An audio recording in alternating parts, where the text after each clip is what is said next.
Mesdames et messieurs, Paul Najafi.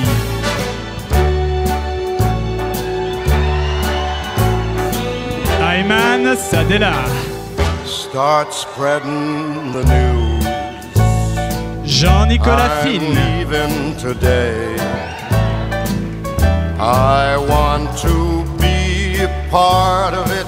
Jérémy New Habital. York, New York. These vagabond shoes are longing Les to diplômés stray ECE Paris, est-ce que vous êtes chaud? right through the very heart of Et it. les parents là-haut, est-ce que vous êtes chaud? New York. Oh là là, on n'a rien entendu, allez tous ensemble, est-ce que vous êtes chaud? In a city that doesn't Bah, je dis quoi moi maintenant? Putain, allez, vous avez déconné, vous avez tout dit.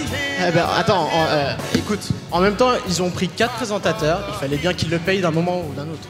Et imagine dans le taille avec s'il y avait un ou deux schizos. Ah bah, figure-toi qu'avant, j'étais schizophrène, mais depuis, nous allons beaucoup mieux. Attendez, je me suis toujours posé une question. Passer une nuit d'amour avec une schizophrène, est-ce que ça peut être considéré comme un ménage à trois? Bonsoir et bienvenue dans cette magnifique enceinte des Folies Bergères. On aurait pu aller au Zénith, mais nous n'avons préféré ne pas décommander une magnifique représentation de Matt Pokora. Nous nous sommes mis ce soir dans des tenues avantageuses, avec des titres dignes des plus grands classiques pour vous, messieurs, dames. Doucement les filles, doucement. Attends, la vérité, il y avait des filles à l'ECE? Ouais, avant il y avait les lits, mais ça c'était avant. J'espère que vous êtes tous bien installés dans vos sièges parce que ici même, pour vous en exclusivité ce soir, vous allez avoir la chance d'assister à un marathon du discours avec plus de 3 heures de représentation.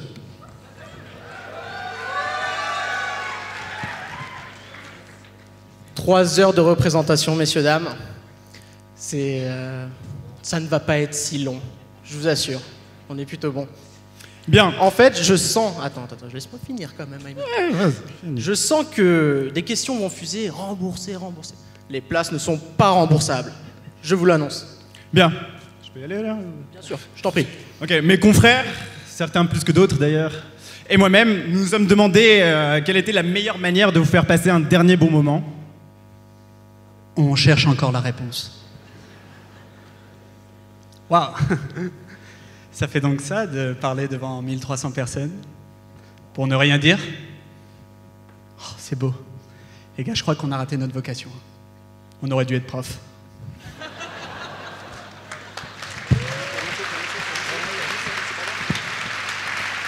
Mesdames et messieurs, Laurent Huat, Le directeur de l'ECE Paris.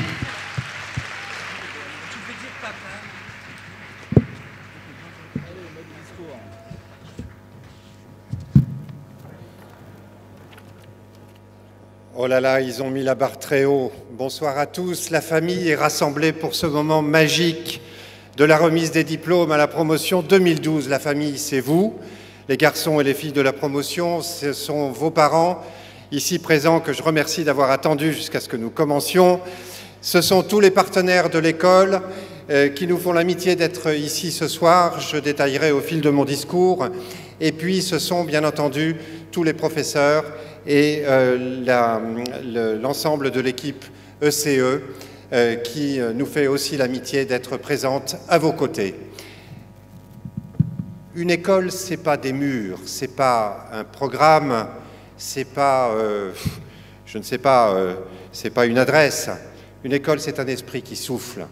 Un esprit qui souffle dans chacun d'entre nous, dans chacun d'entre vous.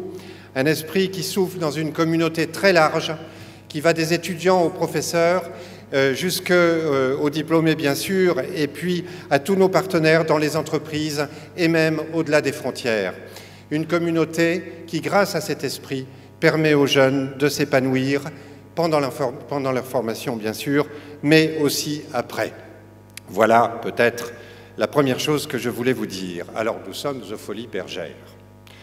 Pour vous, les garçons et les filles de la promotion 2012, qui êtes bien entendu des champions de l'orthographe, je rappelle que Bergère, c'est au singulier. lors de la création, historiquement, il s'agissait des Folies de la rue Bergère, qui est une rue voisine. Ce n'est pas les Bergères qui sont en folie. Alors, vous allez me dire, bon, si le directeur est venu pour nous dire ça, franchement, alors je vais m'arrêter un petit peu et je vais vous raconter deux histoires très parisiennes. La première commence en 1869, c'est la création des Folies Bergères. L'établissement connaît des fortunes diverses, tour à tour dédiées à la restauration, à des spectacles, à l'organisation de fêtes, jusqu'à ce qu'un certain Paul Derval, en 1920, apporte le concept artistique tout à fait exceptionnel de ce qu'il appelait ces petites femmes nues. Et là commence la longue série des revues prestigieuses, des revues célèbres bientôt dans le monde entier. Le public accourt évidemment en masse, un public qui, il faut bien le dire, des beautés, de chacune des beautés qui se produisaient dans les dites revues, était ravi de contempler la lune. Et c'est là que commence ma deuxième histoire parisienne. En 1920, le jeune Eugène Poirot, un matelot, qui pensait que la radio allait devenir quelque chose de très important, décide de créer l'École centrale de télégraphie sans fil. En plein centre de Paris, l'école connut des fortunes diverses, quelques pérégrinations à différentes adresses, jusqu'à s'installer durablement dans une petite rue du Faubourg Saint-Denis, pas loin du métro Strasbourg-Saint-Denis, de sorte que de nombreux anciens, aujourd'hui encore, et d'amis de l'école, l'appellent l'école de la rue de la Lune. Alors, Folies Bergères, nous étions vraiment faits pour nous rencontrer. Au temple de la beauté et de la gaieté, merci de nous accueillir en ton sein, au singulier toujours. Je ne continuerai pas plus loin l'allégorie. Nous l'avions rêvé, bien sûr. Anne-Marie, tu l'as fait. Je t'en remercie au nom de tous, très chaleureusement.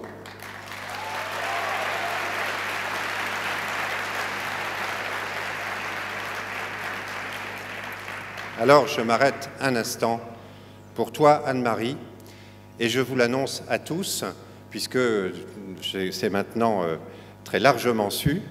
Tu vas t'envoler pour d'autres horizons professionnels, comme tu l'as souhaité, après 10 années passées à l'ECE, pendant lesquelles tu nous as apporté ton professionnalisme, ta créativité, l'invention continuelle d'événements qui nous ont réjouis, qui ont réjoui les cœurs et les promotions successives. Pour tout cela, Anne-Marie, et au nom de tous, je te remercie et je te souhaite bon vent.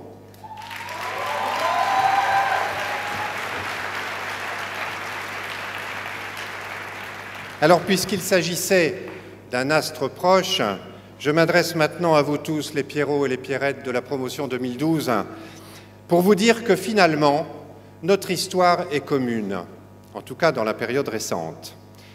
Lorsqu'en 2008, en septembre 2008, certains d'entre vous qui étaient déjà en deuxième année ont emménagé dans l'immeuble Pollux, que depuis nous appelons le QG, eh bien moi-même, je rejoignais le CE et je rejoignais surtout une équipe de direction tout à fait fabuleuse. En tout cas, c'est le souvenir que j'en conserverai dans ma vie professionnelle. J'ai nommé Pascal Brouet, Nelly Ruirès et Florence Vastin, ici présentes.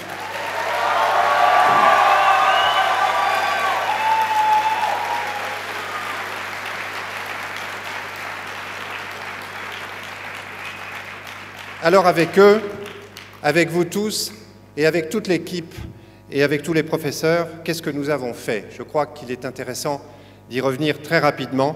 Qu'est-ce que nous avons fait depuis 4 ans? Bien, vous le savez, nous avons ouvert les programmes très largement vers des secteurs d'activité tout à fait intéressants pour les applications des technologies numériques. Nous avons ouvert donc du côté de l'énergie, nous avons ouvert dans le domaine de la santé, et je sais, Jean-Luc Weber, médecin, que tu es là dans la salle. Je ne peux pas cacher mon plaisir d'avoir publié aux Presses des Mines récemment ton ouvrage de physiologie à usage de l'ingénieur santé, le premier ouvrage de médecine compréhensible. Merci Jean-Luc, et tu nous aides là à cette ouverture dans un secteur très important pour la société, où l'électronique, l'informatique et toutes les technologies qu'on enseigne à l'école seront de plus en plus utiles. On a ouvert naturellement du côté des transports, on a ouvert depuis quelques années déjà du côté de la finance. Tout cela a dessiné une école beaucoup plus généraliste, très tournée vers les applications du numérique dans la société. Et l'un des résultats les plus tangibles de cette ouverture a été l'augmentation du nombre d'étudiants qui est passé de 1350 à l'automne 2008 à 1850 aujourd'hui. C'est quand même une très belle progression. Je voudrais mentionner spécialement dans cette progression les filles. Nous avons aujourd'hui une moyenne qui s'établit sur la totalité de l'école, sur la totalité des 5 années, à 22% de filles, mais il est intéressant de remarquer que dans la première année du cycle ingénieur, cette année, nous avons 30% de filles. Et donc, vous voyez, on progresse. Ces 4 années ont été aussi les années du développement de l'apprentissage. Et je salue les apprentis qui seront diplômés aujourd'hui, la 2e promotion d'apprentis diplômés.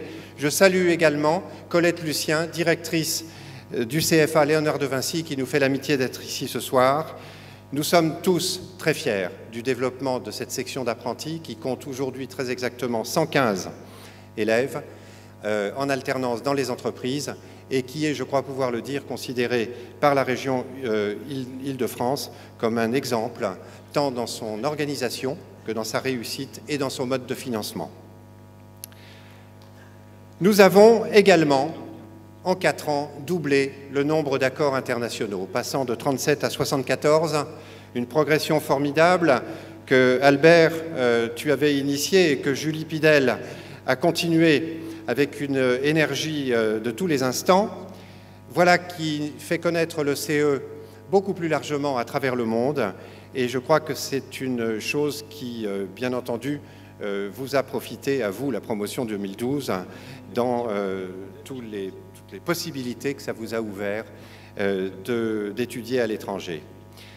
Et puis, nous avons vu émerger pendant ces 4 années toute la capacité d'innovation de l'ECE. Capacité d'innovation qui, au fond, comme nous le disons toujours, était dans les gènes de l'école depuis toujours, mais capacité qui s'est révélée à travers vous, la promotion 2012, qui avait été donc parmi les premiers l'an dernier à entrer dans ce programme de valorisation des projets des étudiants, qui nous a valu, vous le savez, au mois de mars dernier, une distinction par l'État au titre du grand emprunt, au titre des formations d'excellence. L'émergence de cette capacité d'innovation n'a rien d'anodin. Dire que des jeunes élèves ingénieurs comme vous, avant même d'obtenir le diplôme, se sont trouvés dans de véritables situations de recherche-développement, voire de recherche tout court et de publication. Je ne sais plus combien d'équipes ou combien de représentants d'équipes sont partis à l'étranger depuis maintenant presque 2 ans, présenter leurs papiers dans des conférences internationales, mais ça commence à avoir du sens et je crois que c'est quelque chose de tout à fait inédit dans le paysage de l'enseignement supérieur aujourd'hui. Alors, s'appuyant sur cette énergie que vous avez su développer dans vos projets, l'école a non seulement gagné en notoriété, mais c'est tout le corps professoral et les enseignants-chercheurs qui se sont mobilisés autour de vous. Ce sont également des experts venus d'un certain nombre d'entreprises, ce qui a rapproché encore l'école de celle-ci. Et tout cela a fait voir à l'extérieur de l'école, puisqu'on en est sorti et que tous vos projets ne se sont plus contentés d'être simplement des exercices pédagogiques internes à l'ECE, eh bien tout ça a fait voir que l'ECE était effectivement une organisation non seulement apprenante, mais innovante.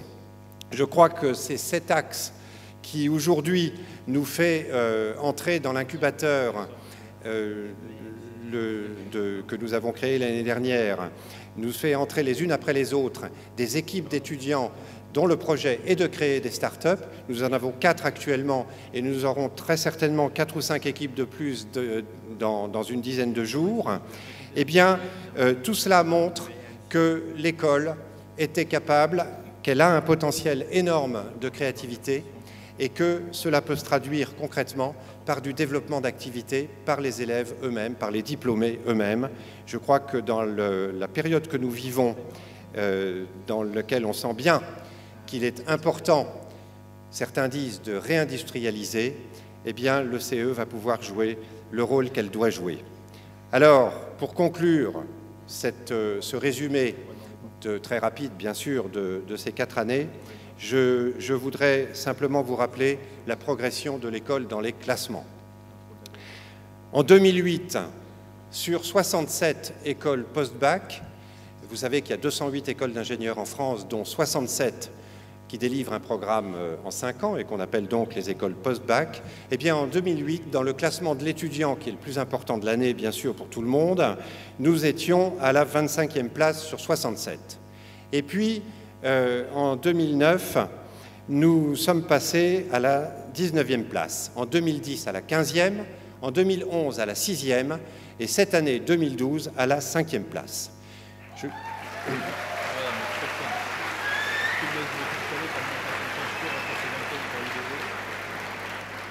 Tout cela, nous vous le devons, parce qu'il y a une clé à cette réussite. Naturellement, ce n'est pas un hasard. Quand on a un bon classement une année, on peut dire c'est un hasard. Une progression pareille, ça n'est pas un hasard. Et quelle est la clé, finalement, de ce développement? Eh bien, c'est tout simplement que toute l'équipe avec laquelle j'ai le plaisir de travailler, et telle que j'ai pu l'observer depuis des années, a été capable de profiter de l'énergie que vous développez. Et je crois que c'est une clé du développement des écoles qui marchent, que de savoir libérer l'énergie de ses étudiants. Voilà pourquoi l'école a progressé, et je crois qu'on peut tous en être très fiers. Après ce bref rappel du passé, je voudrais vous parler du présent. Le présent, c'est un contexte nouveau pour le CE, qui s'est développé assez largement pendant que vous étiez en stage. Et qu'est-ce que c'est que ce nouveau contexte? Eh bien, c'est le regroupement géographique sur le site du Quai de Grenelle de l'ensemble des activités françaises du groupe américain auquel nous sommes affiliés, le groupe Lauréate, en particulier donc le CE, bien sûr, qui s'y trouvait déjà, l'ESCE, École supérieure du commerce extérieur, et je salue ses représentants ici ce soir avec nous, et l'Institut français de gestion. Tout le monde se retrouve maintenant rue de Grenelle, et je vous dis à vous qui avez particulièrement aimé, tout le monde se retrouve, pardon, quai de Grenelle, et je vous dis à vous qui avez particulièrement aimé la rue de Grenelle que son propriétaire a demandé à la récupérer, que donc nous la rendrons le 30 juin. Dans ce regroupement qui porte un nom, il s'agit, grâce à l'autorisation de la famille du célèbre ingénieur du campus Eiffel, qui se trouve donc quai de Grenelle et qui rassemble aujourd'hui pas loin de 5000 étudiants, eh bien ce campus Eiffel, dont je signale, puisqu'il nous fait l'amitié de nous rejoindre, qu'il est présidé par Pierre Pariante, président donc des activités Lauréate France, et qui donc anime cette création d'un campus à vocation internationale. Ce campus, c'est pour nous une formidable opportunité, pour beaucoup de raisons que je ne vais pas détailler, mais si on devait en retenir une seule, c'est que le rapprochement d'une école d'ingénieurs et d'une école de management a aujourd'hui du sens. Et il est évidemment beaucoup plus facile de travailler ensemble à partir du moment où on est proche géographiquement. Alors, quel sera le rôle de l'ECE dans ce nouveau contexte? C'est de celui-là que je souhaite parler.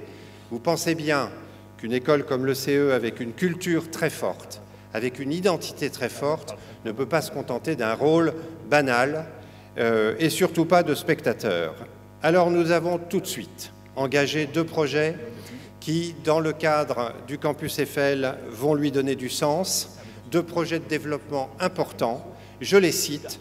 Le premier sera une, on peut dire, remasterisation d'une école qui faisait partie depuis longtemps du groupe ECE et qui s'appelle l'ECTEI, dont je sais que certains des animateurs sont ici aussi. Eh bien, l'ECTEI va devenir l'IT Paris-Grenelle, IT pour sa signification internationale, mais également pour Institut de technologie.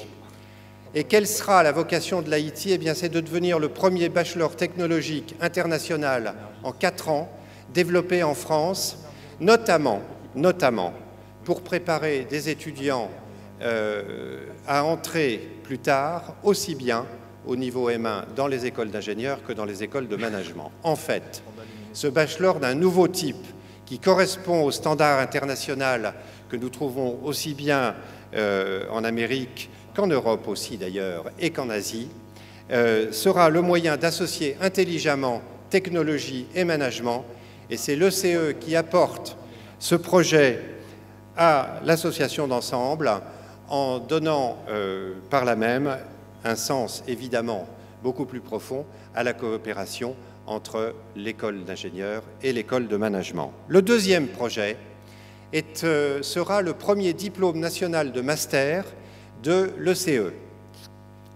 Je dirais, c'est curieux, est-ce qu'une école privée comme l'ECE Paris peut développer un diplôme national de master? Eh bien oui, à condition que ce diplôme national de master, ce sont les critères fixés par le ministère de l'Enseignement supérieur, soit tourné vers l'international et accueille des étudiants internationaux. Le diplôme national de master que nous créons sera fondé sur un domaine en émergence très rapide qui est celui des objets communicants, donc quelque chose de particulièrement attractif, de particulièrement visible au plan international et dans lequel l'ECE pourra naturellement développer toute son expertise. Voilà donc la partition que l'ECE entend jouer dans ce concert et la partition qu'elle a d'ores et déjà initiée. Alors enfin, je voudrais conclure, parce que j'ai peur d'avoir déjà été trop long, je voudrais conclure en vous parlant, en me projetant et en nous projetant tous dans un avenir plus lointain. Et pour cela, je voudrais revenir avec vous sur le classement dont je parlais tout à l'heure. En fait, c'est intéressant de regarder ce qui se passe. Au-dessus de nous, nous avons 4 établissements publics. L'INSA de Lyon, l'INSA de Toulouse et l'INSA de Rouen. Les INSA sont des établissements, effectivement, universitaires en 5 ans, que nous aurons beaucoup de difficultés à concurrencer, il faut le dire, établissements publics. Cela dit, on note déjà que certains INSA, comme celui de Strasbourg ou de Rennes, sont classés derrière nous. Mais beaucoup plus intéressant est de regarder ce qui se passe pour les universités de technologie. Vous savez qu'il y a quelques décades, on a créé en France ce qu'on appelle les universités de technologie. Il y en a 3. L'université de technologie de Compiègne, celle-ci est classée avant nous. Et puis les universités de technologie de Troyes et l'université de technologie de Belfort-Montbéliard, qui sont toutes deux classées après nous. Eh bien, je crois pouvoir vous dire, tout simplement, qu'il y a de la place aujourd'hui à Paris pour la première université de technologie privée, englobant, associant intelligemment, comme je le disais tout à l'heure, l'ingénierie, le management et pourquoi pas le design ou d'autres spécialités. Bref, dans le cadre que j'ai décrit tout à l'heure, l'émergence de la première université de technologie privée comme on la voit émerger partout dans le monde aujourd'hui, voilà un projet qui a du sens, voilà un projet qui a une véritable ambition et voilà un projet que nous réussirons à partir du moment où vous tous et toute la communauté de l'ECE restera à la fois protectrice et attentive, restera proche de nous. C'est tout le bonheur que je nous souhaite à tous et je vous souhaite une très bonne soirée.